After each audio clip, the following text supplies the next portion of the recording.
Të nderuar ndjekës të podcastit Muhabet e Kulture dhe ju shikues të portalit Almak Press. Sot me mu është profesor Dr. Nevzat Kica. Mirë se erdhe, profesor. Mirë. Ju jeni figura më emblematike e artit figurativ shqiptar në Republikën e Maqedonisë së Veriut dhe jo vetëm. Pekur? Prej ditës cilën keni arrit nëpërmjet punimeve tuaja të imponoheni. Kjo më pëlqen pse jam figurë emblematike, kjo është mirë. Tash më i shkelim kolegët. Jo, të lutem. Tash një ndër figurat emblematike, pra. Unë ju falenderoj për pjesëmarrjen dhe shpresojmë që sot kemi një muhabet të ndjerë për kulturën. Faleminderit profesor. Profesor, keni arritur kulmin e artit shqiptar. Ka mundësi në pak fjalë të ne përshkruani rrugtimin tuaj artistik?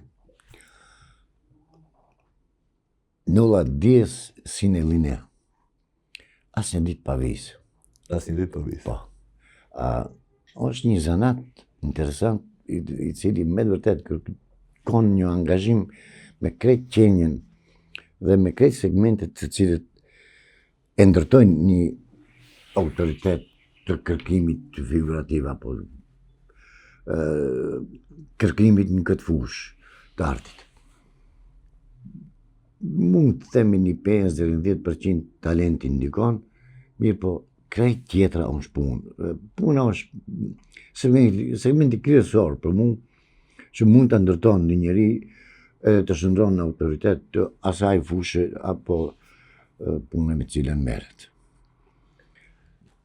Punimet e juaja janë një ndërthurje interesante mes elementit tradicional shqiptar dhe qasjes bashkëkohore. Një stil të cilën e kuroni me vite. Pse? Tash pyetja shumë e drejtë për drejtë. Pse pa deteshta ju ta zbërtheni? Po. Do mundon në fjalë të shkurtë të sqaroj qasjen time, unë pse jam qas ashtu. Në këtë rast, shkollimi im në këtë kulturë është zhvillu viteve 80-ta. Ai shkollimi bazik, themi, në kohën e sodit bachelori. Edhe ishte trend një plasim i artit tem kështu që quhej abstrakt. Edhe pse arti abstrakt nuk ekziston, gjithçka është konkrete, po një ekspresionizëm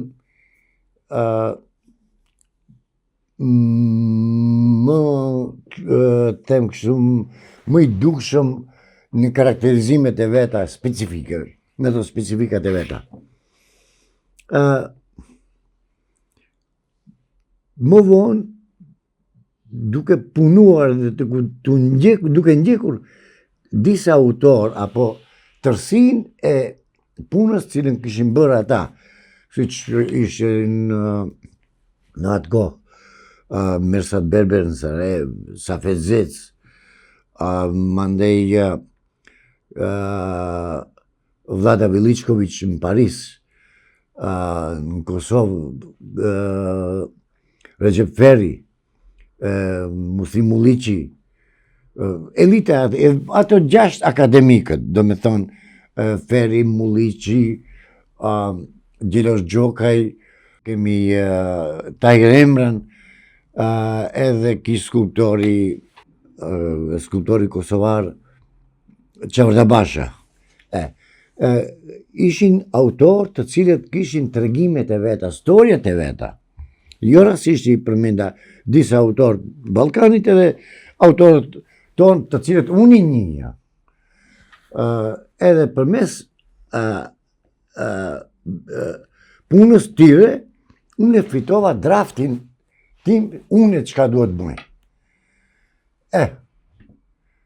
Tani, pse me një ekspresionizëm modern, ekspresionizëm abstrakt, të them kështu, mos imponoj edhe historien apo tregimin e popullit tim. Më afërmi atij ishin legjendat si tema, karakterizimet e viseve shqiptare, si cikli kalorësit e rekës, ku ta diume, dhe disa cikle tjera, si që është cikli Dervishit dhe Kali, ku oni ndikim i kresisht tjetër, një autoritetit tjetër në shkrim, si që është Mesha Selimoviqi, dhe unë desha storjen e Dervishit Meshës të nxeri në pëllurën time, edhe ai cikël de facto ende nuk është i përfunduar. Si edhe këta cikle tjera kanë mangësi plot, po shpresoj se kam edhe pak kohë që të vinë në atë rumbullaksimin e këtyre temave. Kur jemi tek karakteristika e elementit të përfshirjes së kulturës shqiptare, të motiveve shqiptare, a ekziston një shkollë shqiptare në pikturë? Kisha thonë më parë, më autokton i shekullit 20, shkollë është e Kosovës, prej krejt vejseve shqiptare. Kemi një problem këtu se Shqipëria asë kohë ka pas të zhvilluar artin socialist. Mirë po Shqipëria ka bërë një punë tjetër. Muzeet e Shqipërisë, përmendorët e Shqipërisë, apo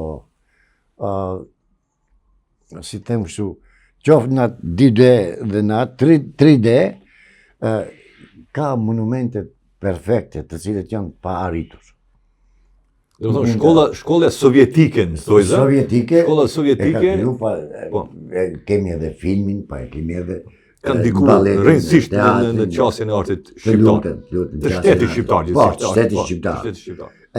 A ne në anën ne të cilët kemi jetu, ne që jemi Shqipëri e madhe. Shqipëri e madhe realisht, po. Kemi jetu jashtë Shqipërisë bazë. Natyrale. Po, jashtë Shqipërisë bazë. I kemi dhënë vetës të drejtë edhe të laramanie, por edhe originaliteti pikërisht në atë liri të cilët e gëzojshin krejt popujt e Ballkanit, jo të Ballkanit, po në ex-Jugosllavin. Përësisë ne kemi gravituar në Jugosllavi, në Jugosllavi nuk ka qenë arti i kufizuar deri në formën klasike të socializmit. Kështu që ka gjeni liri mes dy botrave, dhe me thonë asaj socializuese të lindjes dhe asaj të përshpejtuar të perëndimit. Profesor, ju jeni edhe pedagog në Fakultetin e Arteve në Universitetin e Tetovës. Çfarë sot u mungon në kontekst akademik formësimi i studentëve në hapësirat shqiptare? Kemi ngritje të kualitetit, kemi ulje të kualitetit, kemi një nivel që qëndron? Permanent ne folim edhe permanent kemi dovërejtje edhe rreth punës tonë personale, edhe rreth punës shoqërore, edhe rreth segmenteve cilët ndërtojnë de facto atë draft, përbëjnë atë draft prej cilit do të dalë produkti. Unë personalisht mendoj se ne mund të jemi shumë të kënaqur. Për shkak se edhe në këtë situatë e cila nuk e ka kontrollin institucional të duhur, nuk voli vetëm të na, po krejt shtetet që dulën prej socializmit në këtë botën e përshpejtuar, e kanë humbat radhitjen, por si se ne jetojmë e nuk e deshëm socializmin, de facto, kemi qef gajlen na e baje shteti. Të di segmente nuk shkojnë. Do thonë, ne nuk e duam socializmin, por s'mund të rim kërshi edhe kapitalizmin. Të lutem. Dhe kërkojmë një... Ka edhe një mes, po është kemi kapitalin. Është edhe një qasje social-demokrate. Sigurisht, Edhash, deri sa të sqarohen sendet, edhe ta kuptojnë edhe vetë artistët, edhe vetë i produktit ta kuptojnë se ai ojnë varun prej vetes, jo prej sistemit, edhe dale prej lëkurë, de facto, dhe të nisë të krijoj konceptet e veta në komunikim me tregu. Me siguri do fitojmë një vlerë të re. Edhe ajo vlera e re do rrotullohet si në shtetet e perëndimit në shumë raste nuk kanë edhe ministri të kulturës. Jo që të kenë përgjegjësi ndaj sferës së kulturës. Mirë po ka forma tjera se si financohet kultura, edhe ato forma nëse futen në funksion, atëherë ne ma mendja se do Kur jemi tek trendet dhe tek rrugët që po imponon tregu, gjithësisht globalizimi edhe kahjet e reja të artit. A mendoni se ka ndryshuar perceptimi i brezave të ri për artin? Jo që ka ndryshuar, po janë kriju hapësira të reja. Edhe ai komunikon tash në kontekstin e komunikimit digital. Ja mundson edhe tregun më të gjerë, por edhe mësimin më të madh. Edhe sferën e mësimit më të gjerë. Ne tani mund të shohim një mësimdhënës apo arsimtar se si e shpjegon lëndën time një shtet tjetër, në Australi, kontinent tjetër. Edhe ai nuk e ka nevojshme, ai të unë merr vetëm licencën. Realisht. Mësim mund të marrë edhe prej profesorëve tjera, prej universiteteve tjera, prej akademive tjera. Online komunikimi është për çdo ditë në funksion, çdo moment, çdo sekond. Kështu që më merr mendja se do dëshmizohet pozitivisht. Po. E kam fjalën më shumë tek kjo qasja e artistëve të ri si duket po e lën pas dore artin klasik. Dhe më shumë janë lidh pas izmave dhe drejtimeve të cilët janë më të vetë përmbajtura në kontekst të marketingut që mund të shiten. Jo, Mendoni se kjo e dëmton artin figurativ? Jo, nuk isha thonë se dëmton. Më parë mund të thotë e mbi ndërton se sa që e dëmton. Për shkak se forma, Borhersi e ka thonë një fjalë të mirë, s'është më rëndësia ajo çka bësh dhe si e bësh atë çka e bësh. Më rëndësia është shkalla e vetdijes për atë çka bësh. Do të thënë ne nëse jemi të vetëdijshëm, ta dimë se çfarë bëjmë në moment. Prej A deri në Z. Edhe ajo tërësia mandej do të na jap shpjegimin, tregimin vetvetiu, storje do të kemi. E tash, pse storia e kulturës figurative ka i afrohet storjes filmit, ajo tjetër punë. Po. Se ne jemi mësuar në Venedikt shohim pikturën Dide, ajo më nuk ekziston. Venedikt nuk është. Në Venedikt kemi një krejtësisht tjetër qasje ndaj kulturës figurative. Mbizotërin installacionet, mbizotërin 3D, mbizotërin format digjitale. Mediumet e reja të cilët po bëjnë artin. Profesor i nderuar, ju keni pasur një sër numër të ekspozitave brenda dhe jashtë vendit. Mund të na ndani disa ekspozita të cilët kanë qenë si lloj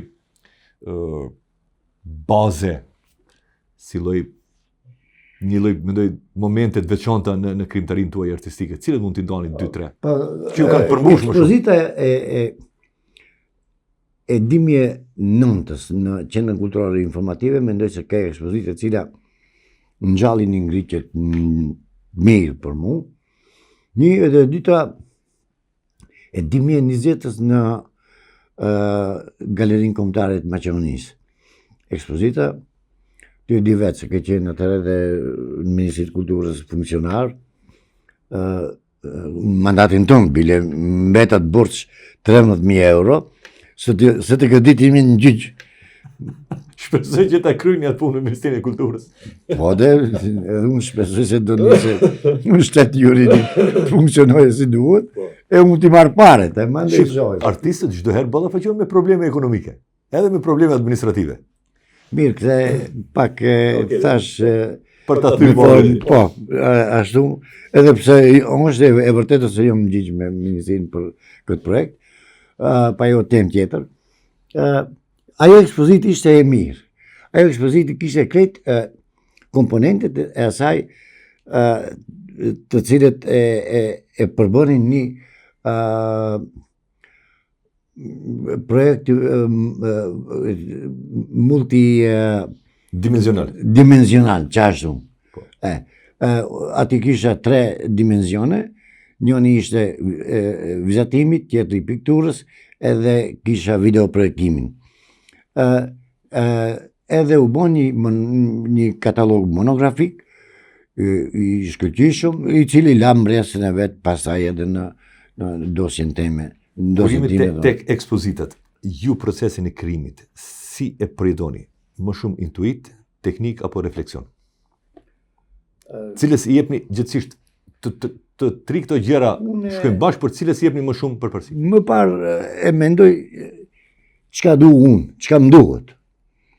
Amandej, se si ari atje ose nuk ari, se shpesh në ndodhën eksperimenti shkon huq. Po, kthehemi prej fillimit, edhe non-stop, jo rastësisht në fillim e thashet proverbën latine, kërkon angazhim permanent qashtu.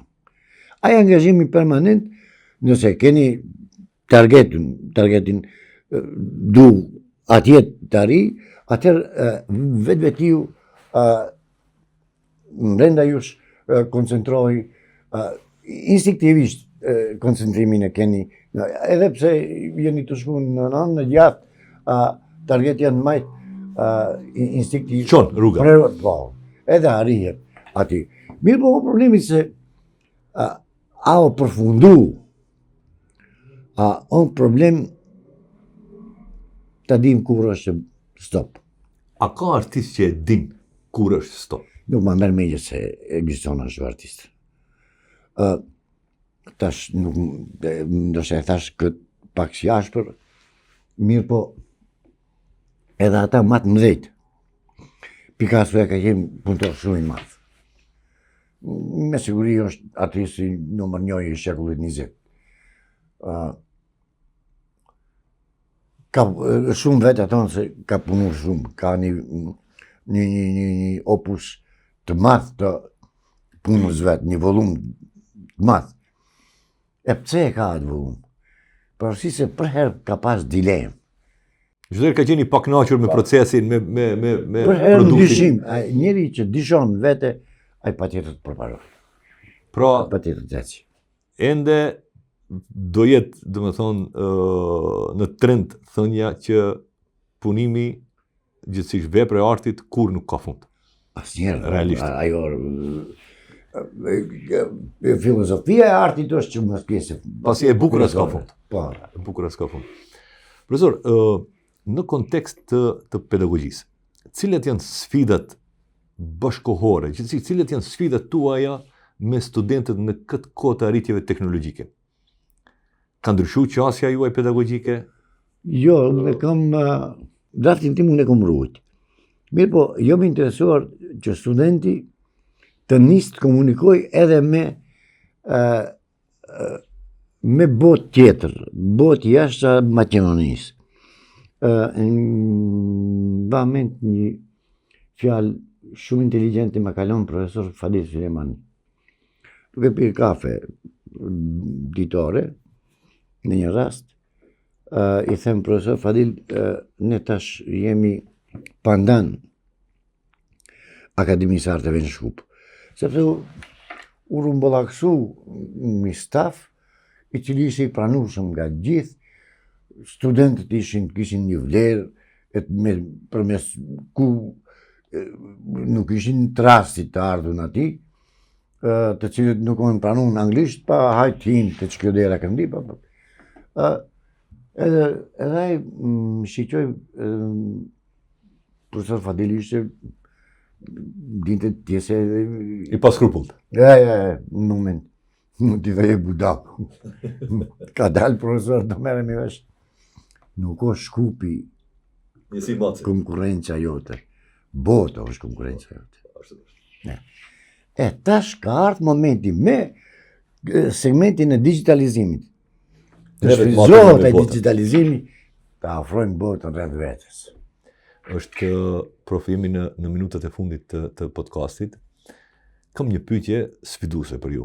Nëse mund të flisnit me versionin tuaj të ri, të moshës e rinore, çfarë do t'i thonit?